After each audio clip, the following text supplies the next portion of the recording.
Hi, everyone. Welcome back to our Seder course in Gemara. We have a special dedication today in honor of Miriam Kersner and Lana Kersner. We are proud of our sister and aunt, Miriam Kersner, and our niece cousin, Lana Kersner, for their participation in Hadran Seder Night Sugiyot Basic Gemara Tools. They were encouraged by their nieces, nephews, and cousins to begin the course and are now inspiring us all to find every opportunity to grow intellectually and spiritually. May their learning be successful and may it be a bracha for good health and long life. With love and appreciation from Dove, Barry, and Elaine Greenstone, and all our children and grandchildren. Beautiful dedication. Okay, before we start, a few brief announcements. We have a survey that we sent out last week. A lot of people filled out and still a lot of people haven't yet. It's a very, very quick, easy, short survey and will give us very important feedback for the course to be able to know how the course is going, how we can improve it, and how we can, beyond this course for the next course. So please take the time to fill in the survey. You either received it by email or by WhatsApp. You should have it. The second thing I want to reiterate, and again, this is because of some feedback I got from the survey, which is I want to just reiterate, and I said this last week and I'll say it again, which is the chavruta. There's a big deliberation that I've been having about how many texts to give you in the chavruta. And because I'm arranging this class to kind of access different levels, different people at different levels, and be able to have a wide range of people attending the class with wide range of levels and provide for everybody. So I prefer to add more to the chavruta, but that doesn't mean you have to get through it all. I'm not expecting you to get through everything. So don't feel pressured about it. Don't feel bad if you don't finish. Okay, the chavruta is there, number one. If you don't have enough time, the actual physical class on the Zoom, not physical, virtual class on Zoom, provides for a little bit less time because we want to be able to get as many people to come, and therefore it's a little bit limited in time. The people who are not doing it on Zoom obviously can spend as much time on chavruta, and all the people here can always go back and do more chavruta afterwards. So I would prefer to have more sources on the sheet, but don't feel pressured about it that you don't finish, okay? So that's really important to reiterate. Okay, today we're finally getting to the main text of the Haggadah, which is very interesting because everyone's always curious, where did the text come from and how did it develop and what's the main part of the text? So the main body of the Seder, until now, let's just quickly review. We've dealt with a lot of issues that were really halachic issues. And when you think of the Gemara, you think the Gemara is really a book of halacha, and that's the main thing of this book. But it's not actually accurate because the Gemara has a lot more than just halacha and how many cups do you have to drink and what do you need to recline and are you allowed to eat on Pesach afternoon and all, on Erev Pesach, all different halachic questions come up, and the Seder is full of halachic issues. However, much of the Gemara, besides all the stories that come up in the Gemara and health advice and nutrition advice and all sorts of other things that come up in the Gemara, in addition, there's a lot of prayer in the Gemara, and the Haggadah is a type of prayer. That's really what it is. We recite text. Now we also have discussion, and that's going to be really the question of today's class. Is the Haggadah, does it fall into the category of prayer? Or is it something different? Okay, is it a halachic thing that we're trying to do during the Seder night?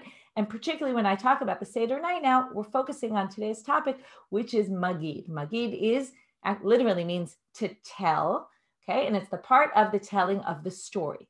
And it actually comes from the mitzvah. The mitzvah is really called Sipur Yetziat Mitzrayim, which is telling the story. And I want to point out a few things. When you're learning tefillah, the main thing, at least what interests me in tefillah, and I think it should really interest everybody in tefillah, is what was the original and how did it develop over time? Much of prayer developed in a much looser manner than halacha. Halacha is very much, it's in a box. I mean, it's in a box that kind of expands and goes in different directions, but it's a little bit of a boxy type thing, and things have to kind of fit in. And the more isn't always the merrier. When it came to prayer, it kind of happened that the more the merrier, until at a certain point, the more the merrier got way too much. And then they had to start cutting parts out of the prayer because it just went too far.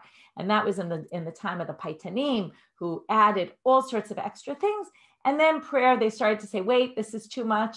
but I always like to tell the story of when my kids were little and I wanted to daven Rosh Hashanah, have a quiet davening by myself. I had little infants at home and I said, I'm going to go to shul.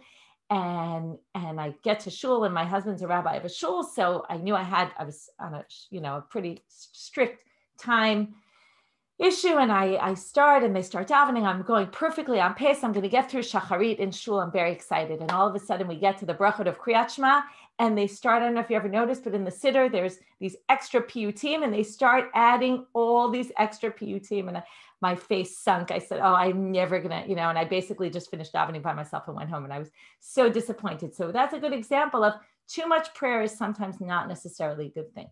So prayer kind of went where it was very short in the beginning, kind of expanded, and then it went back to kind of cutting things out.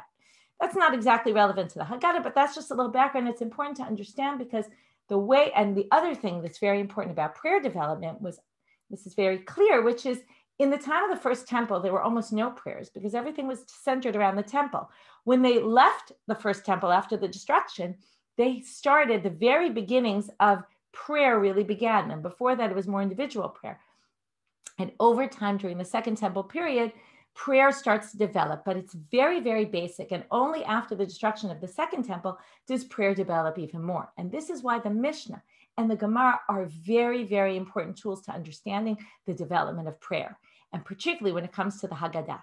The other thing to know about when you find prayers in the Mishnah, for example, and that's where we're going to start today, is that the prayer in the Mishnah is very much, I would say, directions, not necessarily text, and this is what you should recite, but more from a perspective. I'll give you an example. When it comes to Malchuyot, Zichronot, and Shofarot, which are the blessings that we say on Musaf of Rosh Hashanah. So there's a debate. Do you say 3 psukim or do you say 10 psukim? It's a very famous debate between Rabbi Akiva, Rabbi Yochanan ben Nuri. We poskin that you say 10 psukim, but it's clear that nobody's talking about which verses. Now, no one would ever pick up a siddur and say, oh, let me just add my own verses. But in the time of the Mishnah, it was clear there's a debate 3 or 10, but add your own verse, fill in yourself. So it wasn't as developed as we know it now today. So this is very important when you're learning our Mishnah, because I want you to think about, and both the Mishnah and the Gemara, think about, and really today it's a lot in the Mishnah, which is what was the Mishnah trying to tell us? Was the Mishnah trying to give us a formula that could potentially work? Or was the Mishnah saying, say these words exactly? And that's a big debate about our Mishnah here. So what's said in the Mishnah, is that the way we're supposed to do it exactly? Or is it directions? How exactly is this supposed to go? It's got like a formula. Okay, there's certain things you're supposed to have, certain elements, but you could kind of, maybe it's more fluid. And that's a good question about how to read our sources.